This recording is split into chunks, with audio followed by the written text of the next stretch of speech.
"Marcia, the card isn't working. I won't be able to get back home like this. Fix this right now," yelled my husband over the phone, unable to check out of the hotel.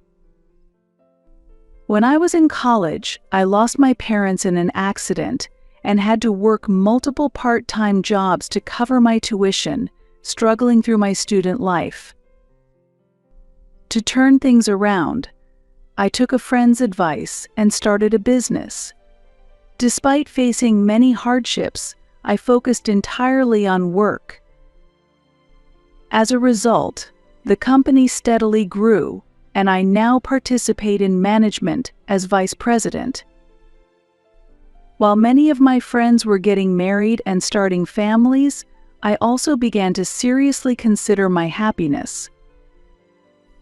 I instantly hit it off with my husband when we first met. We got married within 2 months.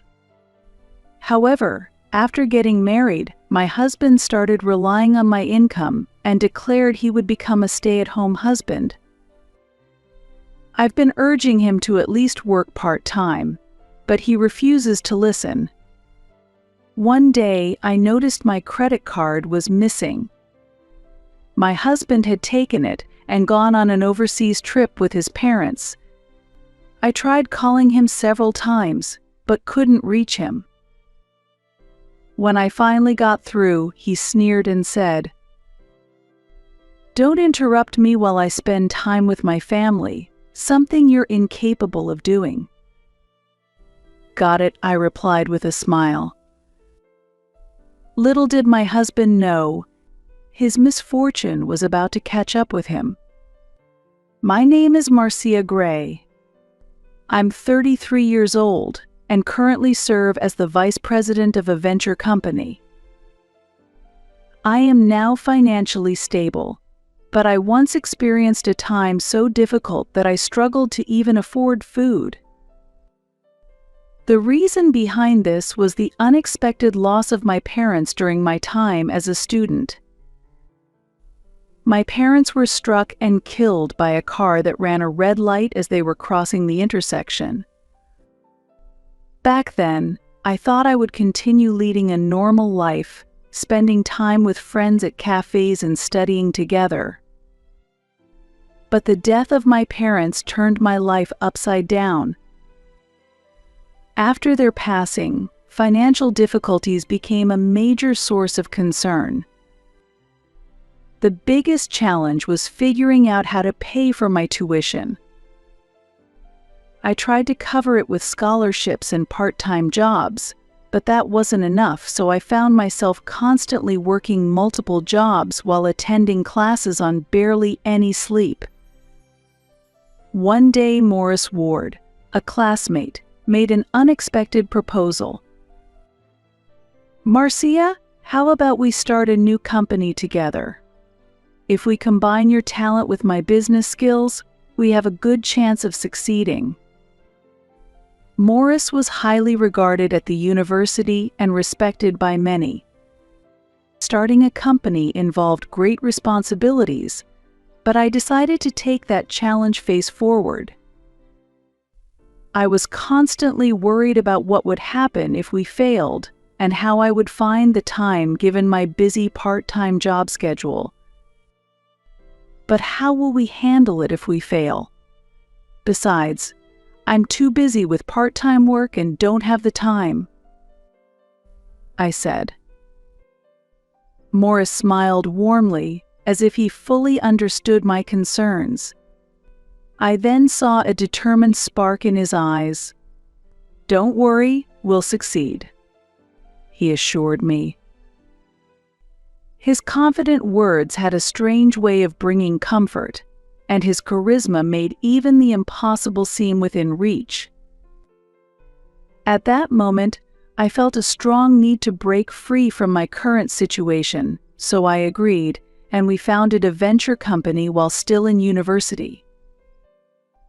During the initial stages of funding, we frequently faced rejection from banks, making it extremely difficult.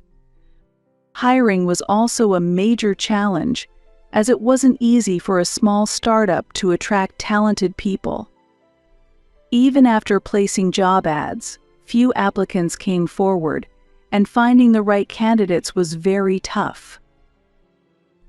However, thanks to Morris's calm decision-making and precise advice, we gradually strengthened our team. As a result, the company steadily began to grow. Morris and I developed a deep trust in each other, overcoming many challenges together, and solidified our bond as key business partners. As time passed and I reached the age of 33, I suddenly realized that I had devoted almost all my time to work.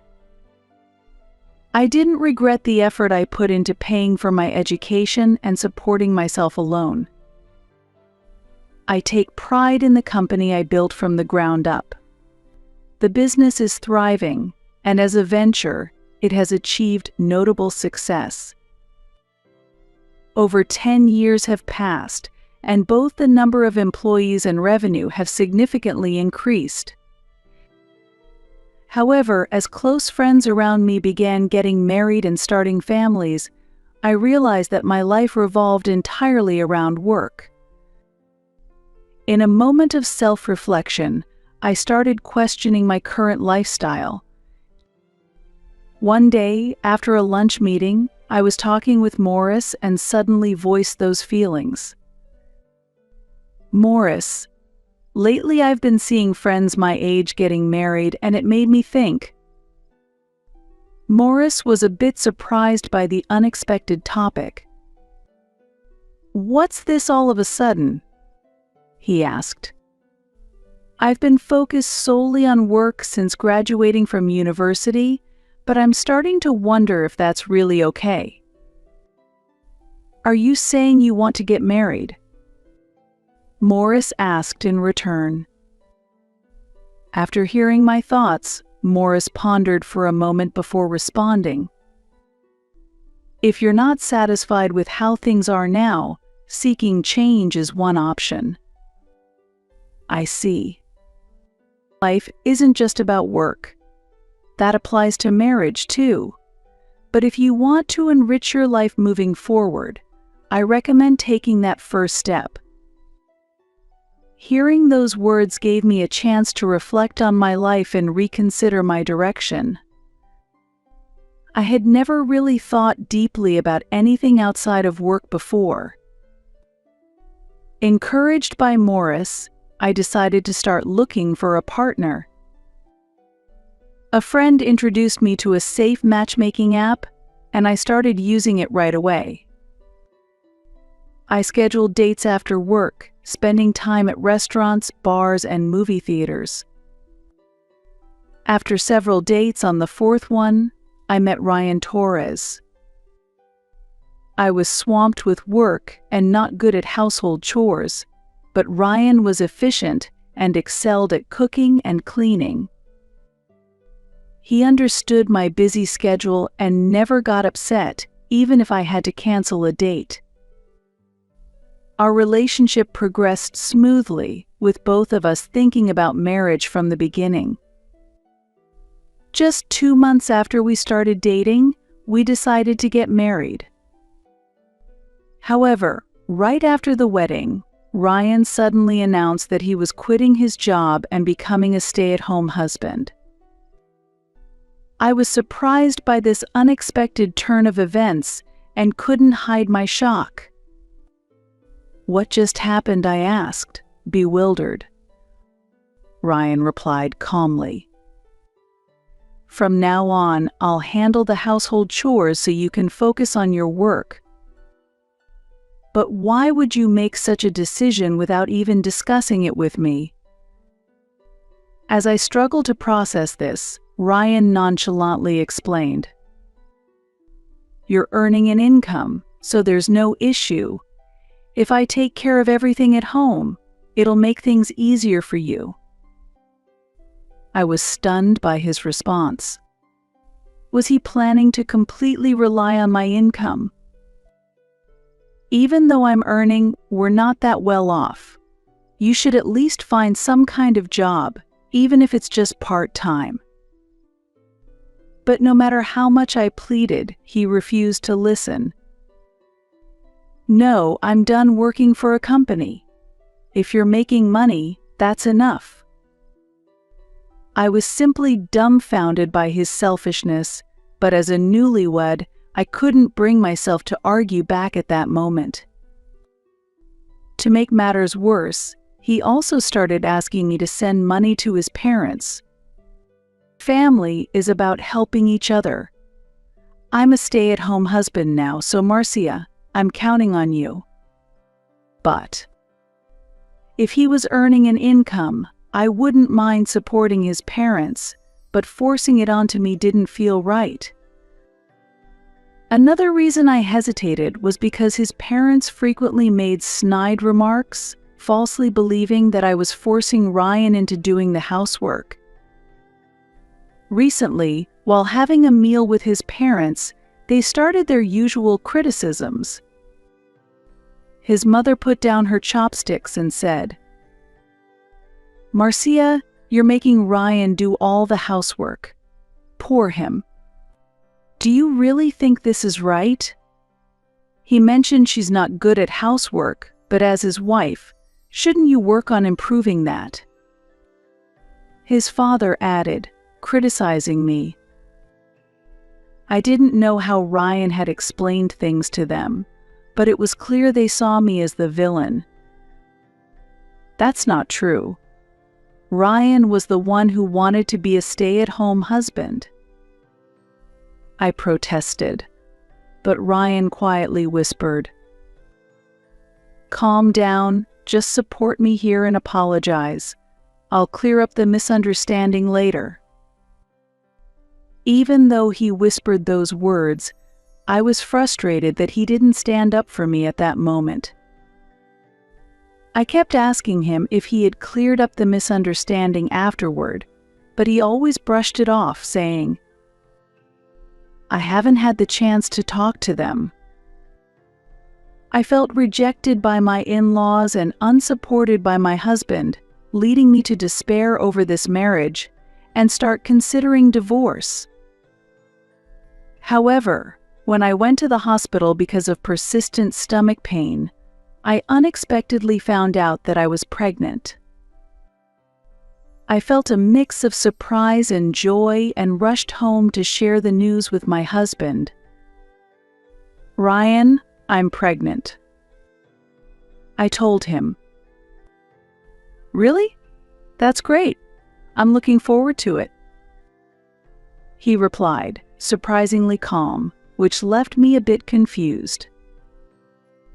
After that, there was no shared happiness between us. He just sank into the couch and watched TV as if my words meant nothing. The joy I felt quickly evaporated, replaced by disappointment and sadness that seeped into my heart. His lack of interest deeply hurt me. Unable to hold back my tears, I retreated to my room, disillusioned by his indifference. Has the love we once shared faded away? Even with a new family member on the way, he didn't seem happy. I realized there was no longer a future for us together. The thought of divorce loomed heavily in my mind. But considering the child growing inside me, I couldn't make that decision so easily. Could I really raise a child without a father? Maybe things would change once the baby was born. Perhaps my husband and in-laws would show a different attitude. Clinging onto this faint hope, I resolved to continue with this life for the time being. Time passed, and one day, I noticed an unusually large charge on my credit card statement. Then I realized the card wasn't in my wallet. Had I lost it, or had it been stolen? Or was it used fraudulently? Feeling anxious, I brought it up with my husband. "Hey, I found a large, unfamiliar charge on my credit card. It might be a fraud," Should I contact the card company?" I asked. To my disbelief, he responded, "I was the one who used it. It's not fraud, so don't cancel the card." Apparently, after quitting his job and running out of savings, he had secretly taken my credit card from my wallet and started using it without telling me. Even though I had been giving him money for groceries and household expenses. "Why did you use it without my permission? And what did you spend such a large amount on?" I pressed him. "It's my right to spend it on whatever I want. I just need some money I can use freely." He shot back. "Then get a job and buy things with your own money." I retorted, but this was a conversation we had repeated countless times. No matter how much I pleaded or got angry, my husband had no intention of working. The man I once thought would support our household was now hardly cooking meals, relying mostly on takeout and delivery, and barely keeping the house clean. When I complained about this, he lashed out in anger. "You're the one making the money, so what's the problem? I'm your husband, and I'm doing the housework as a stay-at-home husband. I have the right to at least that." He shouted and eventually stormed out, saying he was going back to his parents' house. Anger and sadness filled me over his actions. Aren't families supposed to support each other? I'm pregnant now, but I'm starting to seriously doubt how much he really cares about our future as a family. My hard work has built the career and income we have now. Just because we're family doesn't mean I can accept him making large purchases without consulting me. I took deep breaths repeatedly to hold back the tears and anger. That night, he suddenly returned home with his parents. The door burst open, startling me as I stood up. The moment his parents came in, they immediately began their harsh criticism. "It's because you've been forcing housework on Ryan that he's been neglecting his duties." They accused me. "As a woman, you should be doing the cooking, laundry, and cleaning. Don't use work as an excuse to slack off." They continued. My anger reached its peak. Being pregnant and already feeling unwell, I couldn't bear being blamed like this. I had already decided to get a divorce, so I lashed out with anger in my voice. "That's impossible. Don't act high and mighty when you don't even know what's really going on. You'll regret it if you keep acting like this." They looked shocked by my cold tone. I realized it was pointless to argue with my in-laws, who had been misled by my husband, and even after explaining that he wasn't working, they refused to believe me. So I decided to say nothing more. I couldn't shake the feeling that they would regret this later, but at that moment I felt the painful sting of betrayal from the husband I once believed would protect me. Then, my mother-in-law pulled out some documents from her bag and slammed them onto the dining table. "If you don't reflect on your actions, we're demanding a divorce. Sign this and get it done," she said, and my eyes were glued to the papers. I never imagined they'd present it to me like this. In fact, I had been planning to propose divorce myself. Thinking this might lead to a court battle, I signed the papers. My hand trembled so much that even gripping the pen was difficult. Fighting back my anger, I forced myself to sign the documents and said, "There, it's done." With that, my husband and in-laws left. I realized I had forgotten to ask for my credit card back, and a deep sense of despair washed over me. Immediately after, a sharp pain suddenly shot through my abdomen, unlike anything I'd ever experienced before, and I collapsed onto the floor. My breathing grew rapid, and sweat began to pour from every part of my body. My vision blurred, and the unbearable pain numbed my senses. I tried to say, "What's happening?" but the words barely escaped my lips. With each breath, the pain intensified, and my body spiraled out of control. I struggled to drag myself across the floor, desperately reaching for my phone. My fingers trembled as I clawed at the floor, inching forward with every ounce of strength I had left. The searing pain threatened to steal my consciousness. I finally connected the call and, in a trembling voice, managed to explain the situation. "Help. I'm in severe pain. I'm pregnant." I gave them my address and ended the call. The pain wouldn't let up, and my vision grew even hazier.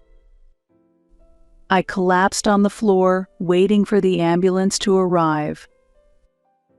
"Please, protect my baby," I prayed desperately. Even as I endured the agony, I kept telling myself I had to hold on for the sake of my child. I was rushed to the hospital, facing the sudden threat of premature labor. The doctor diagnosed my condition as caused by stress and overwork, and I was immediately admitted to the hospital. Overwhelmed by fear for my baby's safety, I must have passed out after arriving at the hospital, as a wave of relief hit me. After being in a coma for 2 days, I finally opened my eyes in the hospital room. The pain had subsided, and my body felt somewhat more relaxed. I suddenly became aware and checked my belly. I could still feel the presence of new life there. I took a deep breath, feeling comforted by the quiet surroundings and the soft light coming through the window. Gradually, my memories came back. I recall the intense abdominal pain, the emergency ambulance ride, and the terrifying feeling of losing consciousness. Grateful that I was safe and still here, my thoughts turned to my husband. I need to contact him. I grabbed my phone and dialed his number, but he didn't answer. I remembered giving the paramedics his contact information when I was transported, but I hadn't received any word from him. I tried calling several times, but still no response. Anxiety began to weigh heavily on me. On the 5th attempt, he finally answered, but his voice sounded strange, and the connection was poor. "What do you want at this hour?" he asked. I was rushed to the hospital due to signs of premature labor. It happened after you and your parents left. I asked him to bring some necessities, but his response shocked me. "That sounds tough, but I'm overseas right now, so I can't do anything." "Overseas? Why?" I asked, stunned. "I'm enjoying a vacation in Singapore. Don't bother me while I'm spending time with my parents, to fulfill my filial duty, something you can't handle," he replied. I was left speechless. There's no way an unemployed man could afford an overseas trip. But since he kept emphasizing filial duty, there must have been some source of funds. With my voice trembling, I ended the call with a simple "got it." Afterward, I went straight to the hospital's gift shop, purchased stamps and an envelope, and then made a phone call to a certain number. The next day, my husband called in panic. "The card's not working. I can't get back home like this. Fix this right now," he demanded. I canceled the card. I calmly replied, though inside I was seething with anger. "What? I can't pay for anything. What are you going to do about it?" he asked, growing more desperate. "That's your problem," I answered firmly. "This isn't just my problem. I'm still your husband," he shot back. I couldn't help but laugh. "What's so funny?" he asked, clearly confused. "Our marriage is almost over. The divorce process is already underway," I said, and his voice shifted to a tearful tone. "Please just let me use the card temporarily so I can get home. I'm begging you," he pleaded, but my heart was unmoved. "Figure it out on your own. You're no longer my concern," I coldly responded and ended the call. 3 days later, Morris, my friend and the company president, came to visit me. "Don't worry about work, just focus on resting for now," he said, to which I replied with a smile. "It's the first time I've done absolutely nothing like this." But just then, the hospital room door burst open. My ex-husband and his parents, freshly returned from overseas, stormed in. The moment he saw me, my husband shouted, "What have you done?"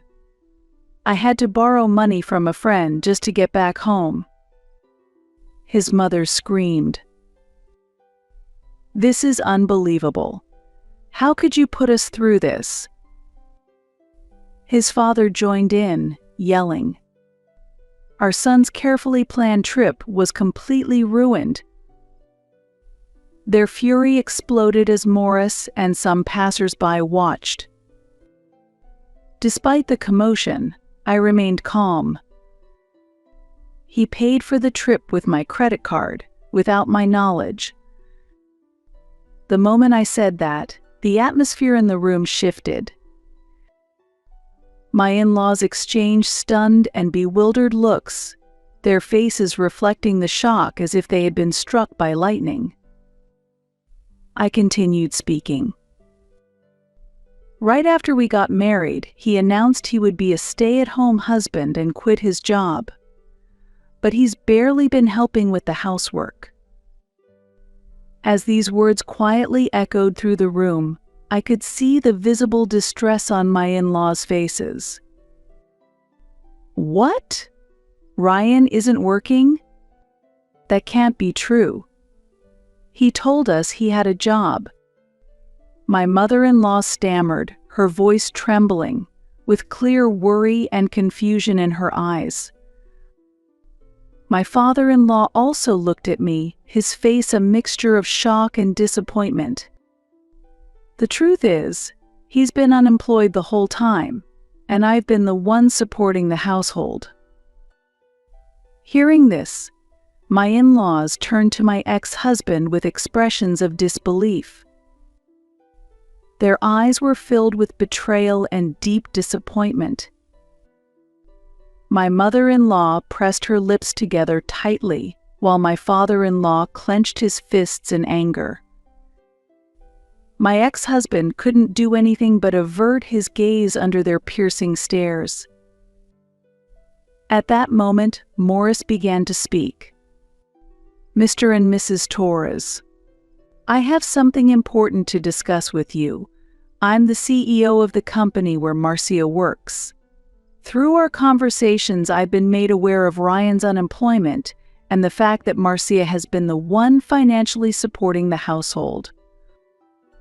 As Morris said this, My in-laws' faces showed shock and disbelief. He calmly presented his business card and showed them the company's website. They took the card, their hands trembling as they examined it. They couldn't deny the truth any longer, and their expressions became a blend of astonishment and confusion. As a matter of fact, our company is currently a key client for a major project at Mr. Torres's workplace. However, we do not wish to continue working with unreliable partners. This can't be happening. What's going to happen to the project? Ryan, how are you going to explain this? My father-in-law stammered, his voice shaky, barely able to get the words out.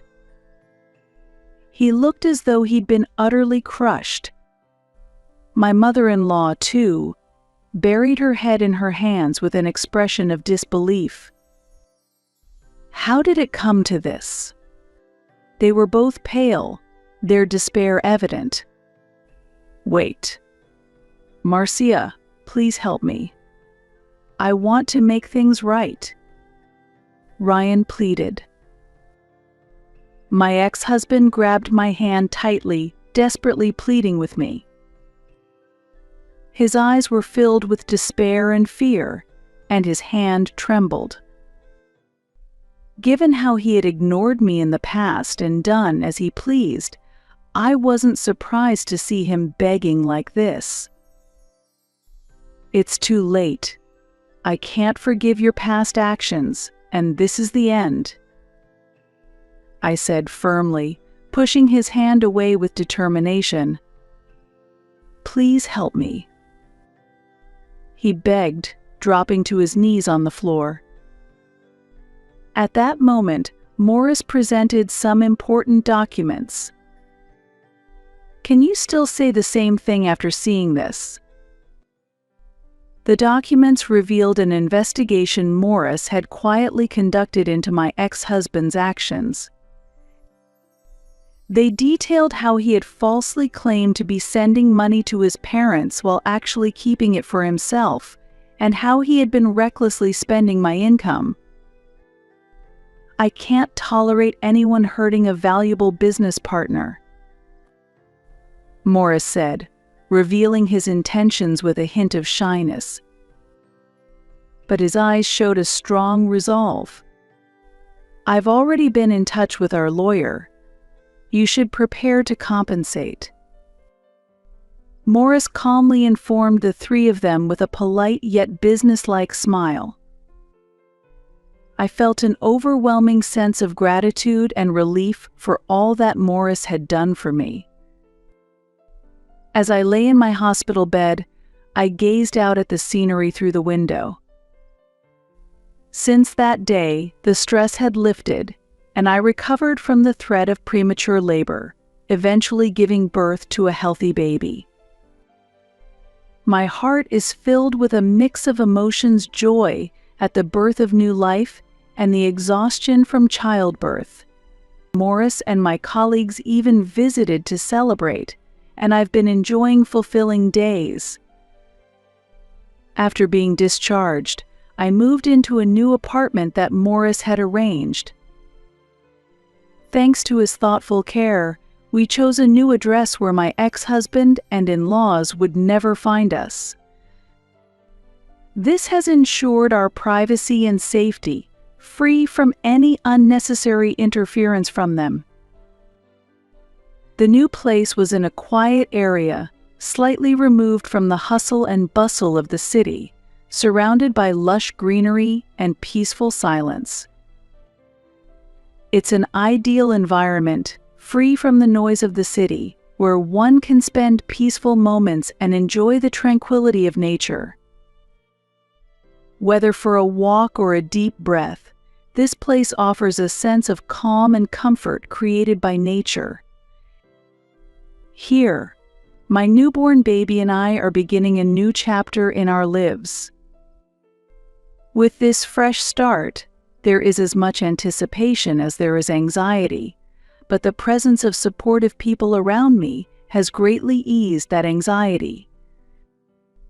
A few weeks have passed since I gave birth, and I'm currently on maternity leave, spending some slow and peaceful time with my baby. During this precious time, Morris visits us regularly, bringing essentials and other necessary items while always offering words of encouragement. One day, he arrived again with new supplies in hand. Seeing us, he asked with concern, "Marcia, how are you feeling? The baby looks healthy, and that's what matters most." "Thank you, Morris. We've been able to get through this because of your unwavering support," I replied, expressing my gratitude. After inviting him inside, I gently laid the baby down in the crib and prepared a warm cup of coffee for him. Looking slightly tense, Morris brought up an important topic. "I need to talk to you about your ex-husband and his parents," he said. "Is something wrong?" I asked. Morris then revealed that he had been keeping an eye on their situation to ensure our safety. They sold their house to pay the compensation and are now living in an old, run-down apartment.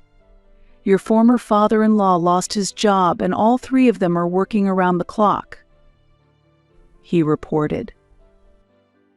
He placed some documents on the living room table. "It turns out my ex-husband has been struggling with daily labor at an unfamiliar construction site. His laziness from his days of helping with housework persists, leading to frequent scolding during work. As a result, he's finding it very difficult to adapt to his current job. Meanwhile, my former mother-in-law works 2 jobs during the day as a cashier at a supermarket, and at night on a sandwich production line, tirelessly working without rest. She's suffering from back pain, but doesn't have the time or money to seek treatment due to her busy schedule. As for my former father-in-law, he's been searching for a new job, but his age and lack of relevant experience have been major obstacles. Unable to find his desired position, he's been forced to work as a cashier at a supermarket during the day and as a janitor at night." Listening to all this, a swirl of complicated emotions filled my heart. But more than anything, I felt that their current struggles were the consequences of their own choices. I briefly felt a pang of sympathy, but it quickly faded. Staying calm, I said, "Well, that's the result of them betraying us." Morris nodded in agreement and said, "You're right. Now you're finally free. Let's focus on your happiness and the baby's well-being from here on." I wholeheartedly agreed with Morris's words and felt, more than ever, that my life from now on would be dedicated to my child and me. The difficulties and pain of the past are now behind me, and I'm ready to embark on a new beginning. Afterward, through my lawyer, I demanded that my ex-husband and in-laws pay the alimony and return the savings that were used without permission. Though they claimed they were unable to pay, I had no doubts anymore. For the sake of my and my child's future, I stood tall and faced them head-on. I won't be thinking about marriage anymore. From now on, I'll live a happy life with my child," I declared with a smile. Morris responded, "That's the right decision. You're incredibly strong, and you deserve all the happiness that's coming your way," offering me words of encouragement. Our future is now focused on finding happiness together with my child. This confident new beginning marks a significant step forward for us.